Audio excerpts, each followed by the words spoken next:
Last year, that was December, when the year was about, ending. That was 2025. And I was just thinking, yes, I was just thinking, I was like, God, I was just thinking that so many people be having this new year plans, new year this, new year that.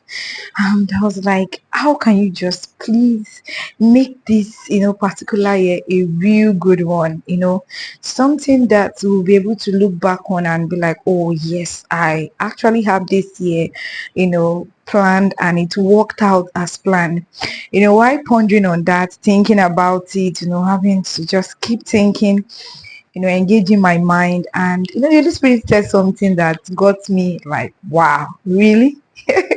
Is it really going to work that way? And what he said was, if only every one of us could look at this new year, maybe each new year, as the football team. When he said that, I was like, wow. Holy Spirit savvy ball. When he said, I was like, okay, so what do you mean by having to look at it like the football team? Then the first thing he says that, because many people having these new year plans, writing something new.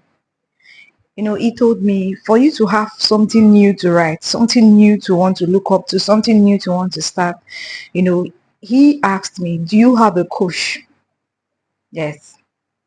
Every football team has a coach. Do you have a coach? Yes or no? you know Having a new plan is not having to write something lengthy, having your book full of so many big ideas, yet no mentor, nobody to put you through, nobody that you can look up to, that have actually been into this business, has actually been into this career and is succeeding, and you are seeing it. So he told me, do you have a coach? Then he went further to say, okay, while making those plans, after having a coach in your mind, then he said, who are your teammates? Who are your team players? So don't just write new goals, new plans for this year without having what? Your team players. You can't do it all by yourself. This is a new year. Quit all those almighty